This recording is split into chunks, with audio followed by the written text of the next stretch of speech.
keinginan yang dikehendaki oleh Allah adalah yang terbaik walaupun bertentangan dengan keinginan kita. Dan yang kedua adalah setiap yang ditentukan oleh Allah yang tidak berkesesuaian dengan keinginan kita, itu hikmahnya tersimpan, imma didahkan di dunia atau disimpan di akhirat. Yang penting adalah iman kepada Allah Subhanahu wa taala pada kehendaknya untuk menentukan segala-galanya.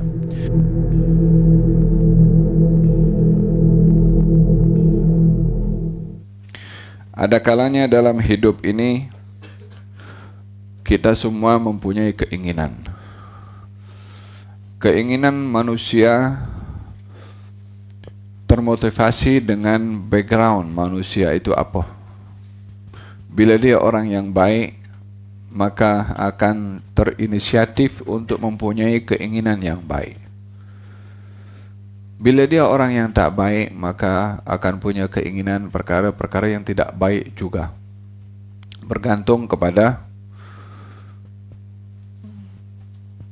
manusia itu sendiri dan faktor-faktor yang mempengaruhi kepada manusia untuk melakukan yang baik atau sebaliknya. Di dalam hadis qudsi Allah Subhanahu wa taala berfirman, "Abdi anta turid wa ana urid. Idza sallamtani ma turidu lima urid fa ana akun fi ma turid.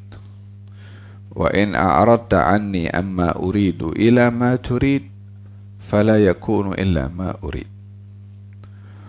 Wahai hambaku, kamu berkehendak, aku juga berkehendak. Bila kamu serahkan kehendakku pada kehendakmu, kehendakmu pada kehendakku, aku akan berikan yang terbaik untuk kehendakmu. Tapi bila engkau berpaling daripada kehendak aku kepada kehendak kamu, maka tiada terjadi kecuali kehendak aku juga. Mutlak al-iradah, kehendak yang mutlak itu hanya dimiliki oleh Allah Subhanahu wa taala. Allah Subhanahu wa taala punya sifat fa'al lima yurid. Allah itu maha berkuasa untuk berbuat apa saja yang diinginkan. Memahami hikmah di sebalik apa yang kita inginkan bila tidak terjadi karena Allah menginginkan yang lain adalah sangat penting untuk memantapkan keimanan kita kepada Allah. Dan untuk terselamat daripada kita mempunyai otoriti mutlak, merasa punya otoriti mutlak, apa yang saya inginkan mesti saya dapat. Itu adalah satu pandangan ego. Itu satu sikap sombong. Itu satu sikap lupa diri. Karena menganggap dirinya boleh berbuat apa saja. Mungkin dengan kepandaiannya, dengan kekuatannya, dengan hartanya, tanpa dia bergantung kepada Allah Subhanahu wa taala yang maha kuasa dan maha perkasa. Ketika umat Nabi Hud yang diberikan oleh Allah kekuatan tubuh badan yang luar biasa, dia cabar kepada semua, "Hal man asyaddu minna quwwah?" Siapa yang lebih kuat daripada kami? Allah lebih kuat daripada kamu. Sehingga dengan kekuatannya dibinasakan oleh Allah Subhanahu wa taala karena sombong dengan kekuatan dan tidak bergantung kepada yang maha kuat Subhanahu wa taala. Oleh sebab yang demikian, pada peristiwa perjanjian damai Hudaybiyah, di mana kaum muslimin berkeinginan untuk pergi ke umrah, namun Allah berkeinginan untuk tidak sampai boleh masuk ke Mekah untuk melaksanakan umrah. Jadi keinginan yang bertentangan.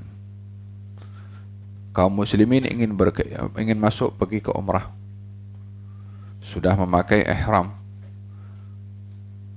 Kan itu perbuatan yang baik. Kaum muslimin mau mencari ridhanya Allah dengan melaksanakan satu ibadah.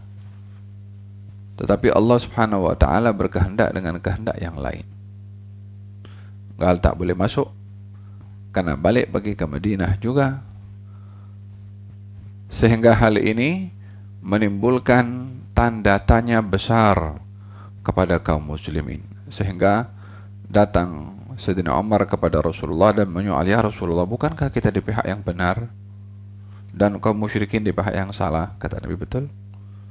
Ya Rasulullah, bukankah kalau kita mati syahid dan mereka kalau mati masuk neraka? Katanya, ya betul. Lalu kenapa kita mesti mengalah dan tak boleh terus lawan kepada mereka? Kata Nabi, ya Umar, saya adalah Rasulullah. Ya, ini tindakan saya ini bukan suka-suka. Tindakan saya dipandu oleh wahyu, walaupun bertentangan dengan apa yang kita inginkan. Kita belajar untuk menyerahkan keinginan kita kepada Allah Subhanahu wa Ta'ala, walaupun bertolak belakang dengan keinginan kita. Fahimtum? Walihada dalam rukun iman itu adalah iman kepada qada dan qadar yang baik dan yang buruk. Yang buruk itu apa benda yang kita tak dapat apa yang kita inginkan. Bertentangan dengan apa yang Allah inginkan. Kita nak sesuatu yang dikasih oleh Allah benda yang lain, bertentangan dengan apa yang kita inginkan. So kita kena iman, kena percaya, kena pasrah. Tetapi dalam penyerahan kita kepada kehendak dan keinginannya Allah itu ada hikmah. Bukan suka-suka itu perkara itu berlaku. Ada hikmah kenapa perkara itu berlaku, tidak berkesesuaian dengan apa yang kita inginkan. Oleh hada dalam Al-Quran diringkaskan oleh Allah Subhanahu wa Ta'ala, fa'asa an takrahu syai'an fahuwa khairul lakum wa asa an tuhibbu syai'an fahuwa syarrun lakum. Ada kalanya kamu suka kepada sesuatu tapi itu tidak membawa kebaikan kepada kamu, bahkan membawa kejahatan kepada kamu. Ada kalanya kamu tak suka kepada sesuatu tapi itu membawa kebaikan kepada kamu. Ayat ini turun untuk memberitahu kepada kaum muslimin tentang jihad. Jihad itu mengorbankan nyawa dan itu berat. Dan orang sukar melawan dirinya untuk mengorbankan nyawanya. Tapi kata Allah itu membawa kebaikan kepada kamu. Kalau orang tak mau pergi jihad, secara zahirnya dia boleh selamat. Dia boleh tak kena senjata, dia boleh tak terkena benda tajam. Tapi itu syarrun lakum, itu buruk kepada kamu. Jadi yang diinginkan manusia untuk kekal hidup selamat, tak mahu berjihad. Menurut manusia itu selamat, tapi menurut Allah itu adalah benda yang membawa keburukan. Manusia yang diperintahkan untuk berjihad, mengorbankan nyawanya, dengan begitu dia mati, tak lagi menikmati kenikmatan dunia. Manusia sukar, berat, tapi kata Allah khairul lakum, di situ kebaikan untuk kamu. Di sini yang mengetahui yang terbaik untuk kita adalah Allah Subhanahu wa Ta'ala yang menciptakan kita dan menciptakan alam semesta ini.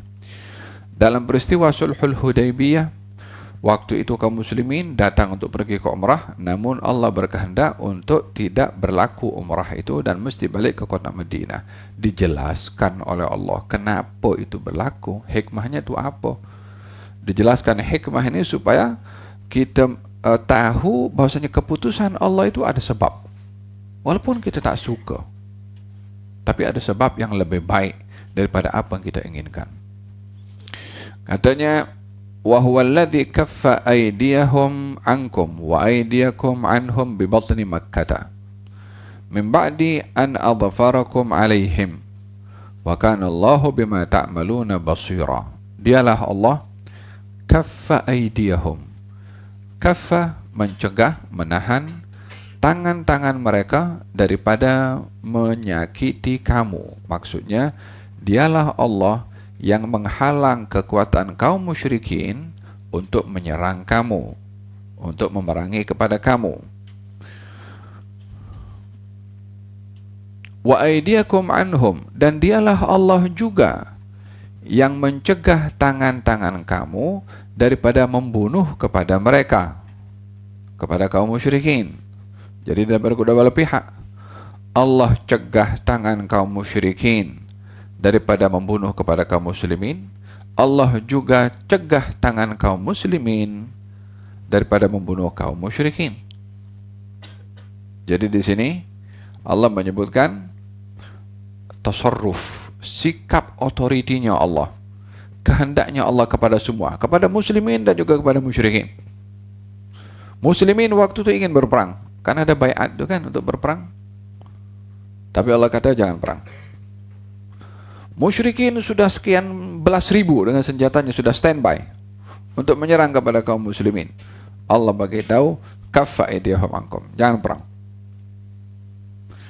Yang mencegah ini adalah Allah, yang mencegah ini adalah Allah. Dalam hal ini yang punya otoriti untuk bertindak dan berbuat adalah satu, yaitu Allah. Terhadap semua makhluknya, muslimin dan juga ghair muslimin. Kenapa Allah cegah kaum musyrikin daripada memerangi kepada muslimin dan menjaga kaum muslimin daripada memerangi kaum musyrikin? Pencegahan kaum musyrikin daripada membunuh dan memerangi kepada kaum muslimin adalah untuk menjaga kaum muslimin supaya perjalanan dakwah ini berterusan dengan adanya mereka sahabat-sahabat Nabi yang mengambil wahyu daripada Nabi SAW untuk disampaikan sampailah kepada generasi setelah mereka sampai hari ini dan seterusnya sampai akhir zaman. Keberadaan mereka adalah sebagai penerus kepada risalah yang dibawa oleh Nabi Muhammad SAW. Keberadaan mereka atau hidupnya mereka dengan tidak berlakunya peperangan adalah keselamatan bagi mereka. Dan juga izzah bagi kaum muslimin untuk tidak dikalahkan oleh kaum al-musyrikin. Itu hikmah kaum musyrikin dihalang, dicegah oleh Allah Subhanahu wa taala daripada memerangi kepada kaum al-muslimin. Waktu itu kaum musyrikin sudah standby dah, ada lebih kurang ada 12.000. Kaum muslimin waktu itu hanya 1.400 atau 1.500 orang. Macam mana boleh berhadapan dengan kekuatan yang tidak seimbang?